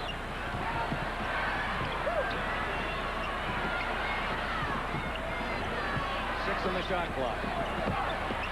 Kersey Doesn't get it, and Karl Malone pulls on the rebound. The fans wanted a foul. So did Adelman, who holds the top of his head.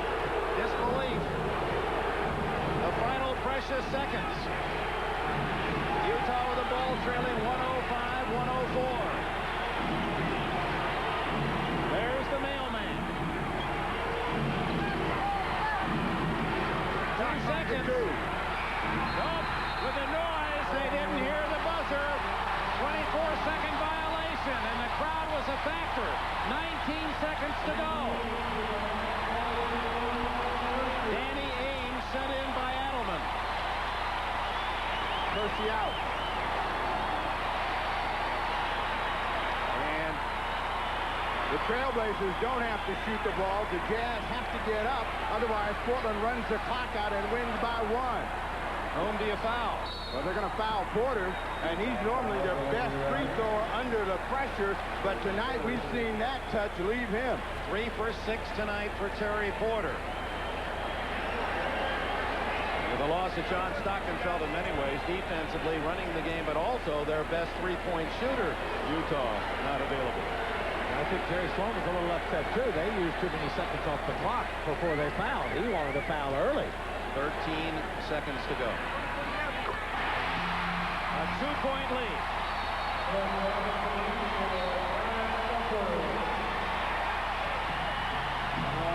Jerry Sloan calls time.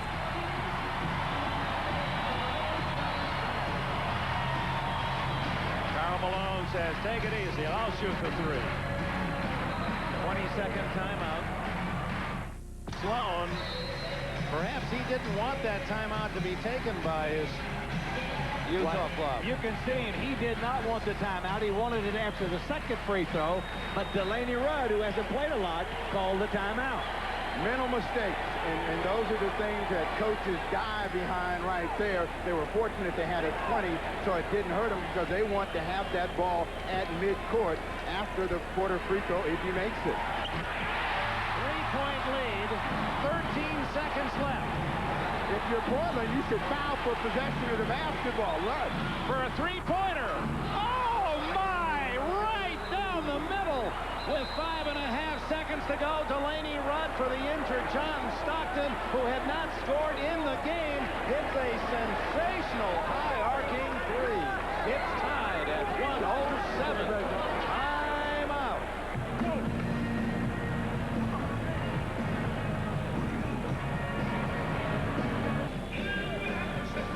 No way do they get a 3-point play as you come down. You're up by 3.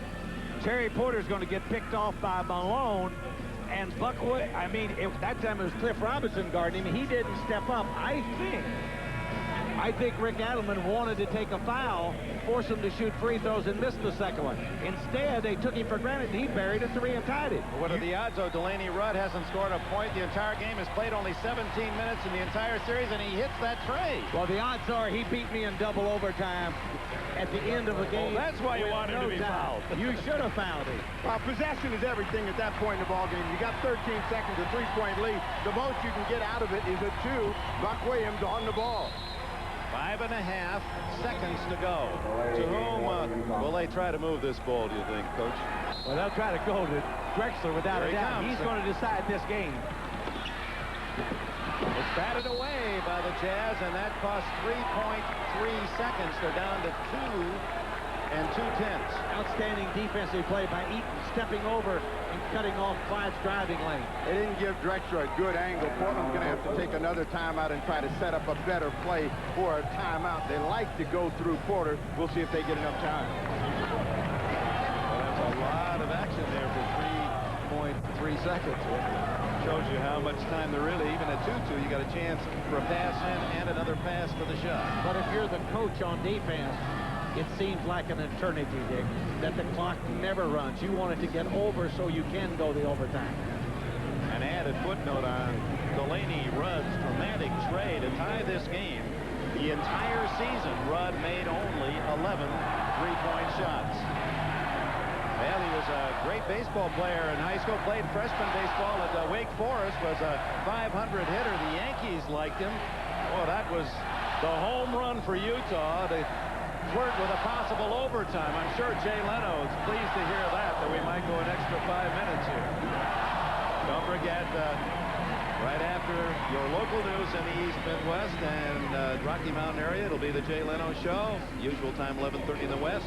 And prime time, NBA playoffs on NBC tomorrow night. Michael Jordan returns home against the Cleveland Cavaliers. They're tied at 2 games all and down to a best 2 of 3. Then we'll be in Utah. You think that Delta Center, win or lose, won't be screaming for this Jazz team that has rallied in the second half, played with such determination without their leader, their star, their Olympian John Stockton. And then it'll be more prime time Friday night. All those games at 9 o'clock Eastern, 6 o'clock on the West Coast. The game of the year for us, 107, 2 seconds and a couple of ticks left.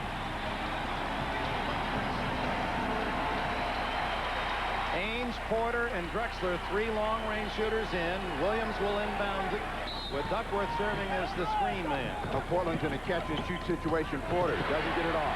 Duckworth does. It would not have counted. It would not have counted had it gone down. Jake O'Donnell, looking for the red light, had waved it off as Duckworth rattled it out. We go to a 5-minute overtime period. Whoa. Duckworth had a clean look at the basket because they knew Eaton would be sucked inside, but they never had enough time to get the shot away. All right, Bob, neither team with a winning record in overtime. The 3-4 record for Portland includes a sensational Game 4 at Phoenix against Cotton Fitzsimmons' Suns team when Portland won 153-151, and that was the game that really turned that series to the Blazers' side. Utah, meanwhile, playing without 2 starters, David Benoit and John Stockton. And Stockton, not an ordinary starter, one of the great players in the league, managing to rally from 8 down at halftime without both men. And now we start the overtime, and we have an early jump on the... They say Kersey stole it on the way up, so it'll be the Utah Jazz ball. The team that is the most assertive, the most aggressive in the overtime is the one that generally wins. We'll see which one that is. Fouls could be a key for Utah. Eaton has 5, Mike Brown with 4. They're 2 big men. Duckworth has 4 for Portland. 2-pointer by Rudd. Tap back out by big Mark Eaton. And Rudd looks over at Sloan. Sloan shows 4 fingers. Here comes the play. 10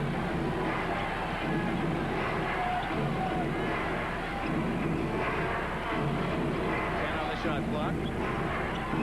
Deflected out of bounds by Drexler. Yes, Drexler thought maybe Utah had touched it last. 8 seconds on the clock. Well, the Jazz are looking for Karl Malone, but they can't find him, and everyone else has been shut off. So Portland has done a fairly decent job on this first possession by the Jazz. Malone from way outside.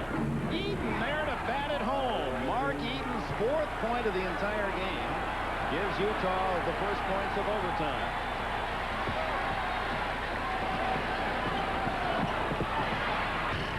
Drexler rattles in the tire.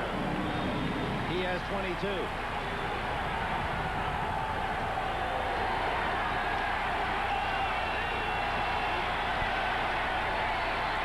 Now Malone in the slot.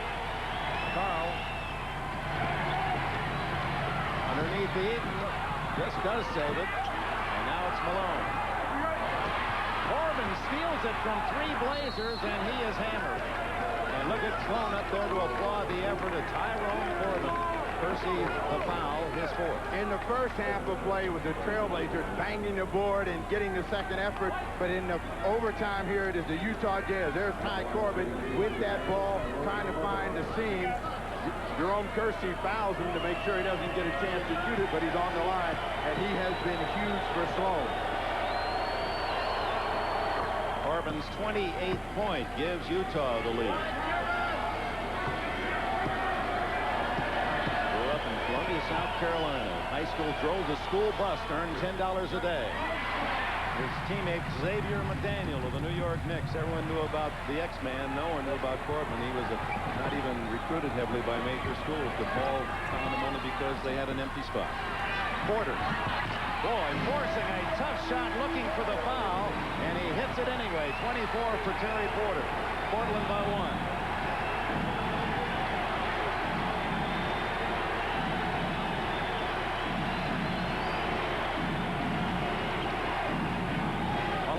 Spinning out of bounds to the Blazers. Looking for the foul with Sloan.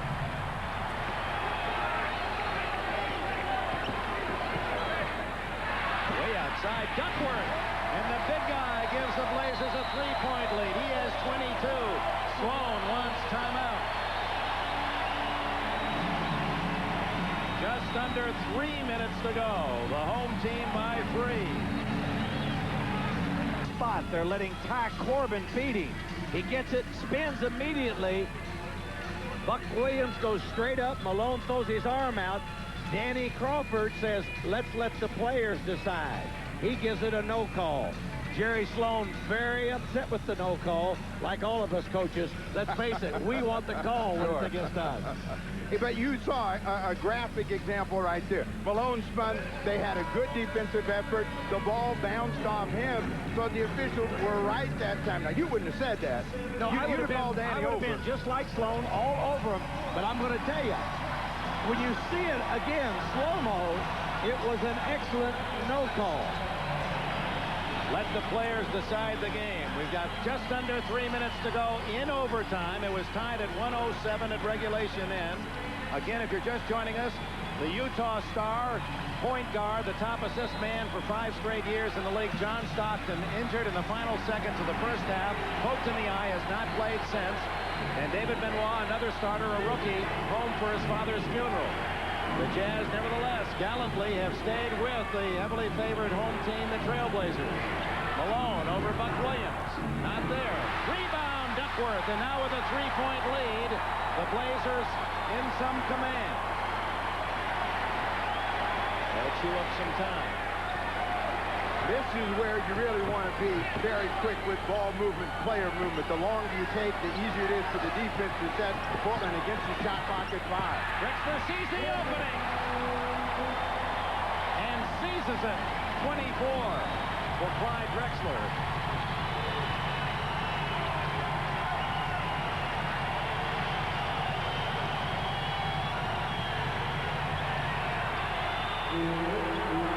Run for 3. Saved by Drexler. And now the ball in the Stars' hands. Well, Drexler will decide this game. I think that's what Rick Adelman said to us yesterday. We want Drexler to have it. 1:40 to go. 9 on the shot clock. Drexler again sets it up for Duckworth. Big game for the big man, Duckworth. And Drexler with the assist. Led his team in scoring. Led his team in assists, Clyde Drexler. And showing that here in the overtime. A 7-point lead. A minute and a half to go.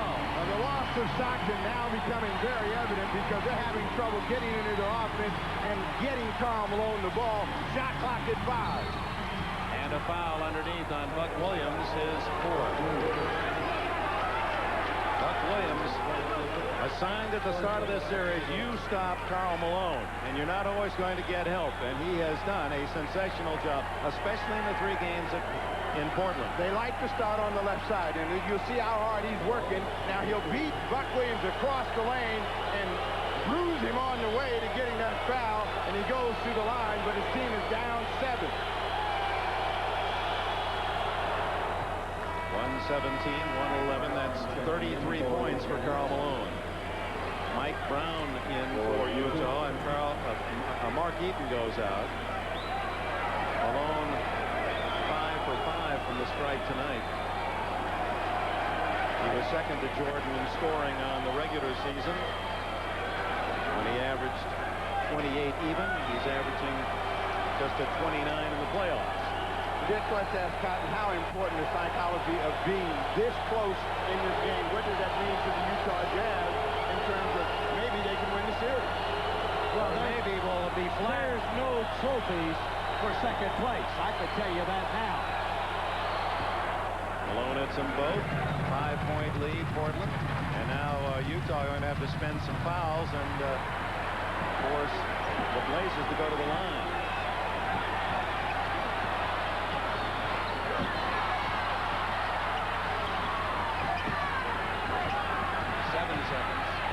Portland's going to have to get the ball in the air. Drexler wide open is Buck Williams, and that should do it. They're really celebrating now.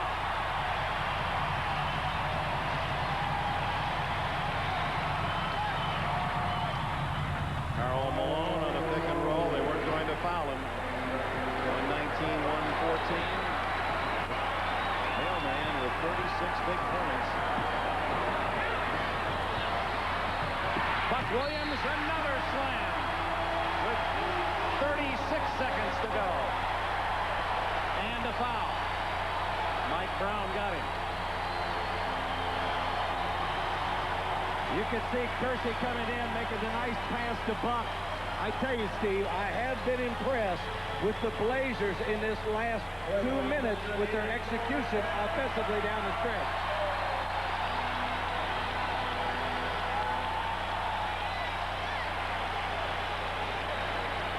So you don't think, Coach, that the Jazz are going to be encouraged by what happened today? They were expecting to lose this game anyway, but they put this thing into overtime. They think they might be able to come back here because you said it was a 7-game series. I still think it's a 7-game series. They don't want to do that. Stop the clock with a lead with a foul, and with 27 seconds, Cliff Robinson commits his 4th foul. 7-point game. You can score points while that clock isn't moving, and you're down. That's the best of the world. So only his 4th point. Delaney Rudd, whose dramatic 3-pointer tied it at game's end. Look at that balance for Portland on the right. 4 men over 24. Malone, Corbin, and Jeff Malone for the Jazz. Stockton had 10 assists and 6 points in the first half. Well, you were right, Cotton, when you said they'd have to get some help from their friends, and they got it from the right one. Big play there. Karl Malone pushing off. No whistle, and he makes it a 3-point play. The game is 4 points now. And the foul on Corbin against Danny Ainge. 21 seconds plus remaining. Reminder again, tomorrow night, 9 o'clock Eastern, 6 o'clock here in the West. Game 5 in Chicago. The Cavaliers and the Bulls on prime time here on NBC. And we'll be back on Thursday night in Salt Lake City. Game 6 of this series. And, of course, the key to that will be whether or not John Stockton's eye will improve that condition, improve the double vision so that he will be back running the show. Danny Ainge. That free throw means that it'll take a 3 and a 2 to tie as Kersey comes back in for Duckworth. And Duckworth has had some big shots tonight. Duckworth answered the bell. He came up big. You can see he's grinning, feeling that his contribution certainly has made a difference. Ainge cracked both of those. All that playoff experience benefiting Danny Ainge. Rudd takes it all away and scores. 123-119. Portland wants to play keep away. 9 seconds. Ainge with 7, and they finally stop the clock with 6.5 seconds as Corbin commits the foul. It is second.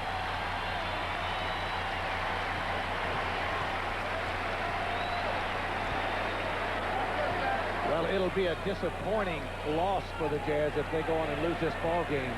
And knowing Jerry Sloan like I do, yes, he's proud of his team, but he's not one of those guys that says, hey, you know, we played well and we got beat. He wanted to win this game. What a job he did in the second half. I have to say that Rick Adams did the same thing, keeping his poise, because they were on the verge of losing this basketball game at home. And all of the pressure certainly was on the Trailblazers in the second half to find a way to keep the Jazz from stealing it. And they got a little good fortune along the way. 6-point game. It will take 2 miracle threes for Utah to tie it. Sloan looking for just that chance. It was tied at 107 after regulation. Portland led at the half by 8, the biggest lead 14. Utah rallying in the late third quarter, took the lead and tied it on Delaney Rudd's three-point shot in the final seconds. And in overtime, Portland charging into a 6-point advantage. Tomorrow, or 2 nights from now, Thursday night, Game 6 in Utah, where the Jazz have lost only 4 times all year. They're 8-0 in the playoffs, so has all the earmarks of a 7-game series. And if 7 is required, it'll be on Saturday afternoon here in Portland. Meanwhile, Chicago and Cleveland, each team winning at the other team's home court, go to Game 5 tomorrow at the stadium in Chicago. They'll play on Friday night here on NBC, and their game will be on Sunday, either afternoon or evening. The Jazz are not a big three-point shooting team, but we know Rudd can make it. Blue Edwards has got three-point range, as well as Ty Corbett. There's a delay of game. Karl Malone and Casey will step back and shoot one. So they're looking for a quick score and then to come back and give a foul, but they've got to take whatever's available. Delaney Rudd fires and gets a 2. 125-121, and the foul on Ames, who will march to the other end where he's been perfect from the line. You know, Dick, all the talk coming up to Game 6 will be about John Stockton. We know that, and the injury. But I want you to know, I have thoroughly enjoyed this game. This has been a really good basketball game, well played by both teams. How could we have better enthusiasm than this? Sounds like a guy that would love to have been over there on one of those benches. Well, you ought to get into coaching kind of. If you love this game like that, you ought to try coaching it. I tried, but I didn't have any luck. Ames with a 4-point lead. And really not that much pressure on these shots, knowing he's got the 4. Nevertheless, he's 5 for 5 down this overtime stretch. Well, the two pitchers, Sloan looks the better of the wear. I mean, Rick Adelman is whipped from this game right here. Well, Danny Ainge steps up and hits all 6 free throws. Number 32, Karl Malone, with 3.2 seconds left. A blind throw by Edwards, and the Portland Trailblazers take the 1-game lead with 2 games to go. They're 8-0 at home in the playoffs after 2 easy wins. They ran into a battle tonight, 127-121 in overtime. They are 1 win from their 3rd NBA Finals. The final score, Portland 127.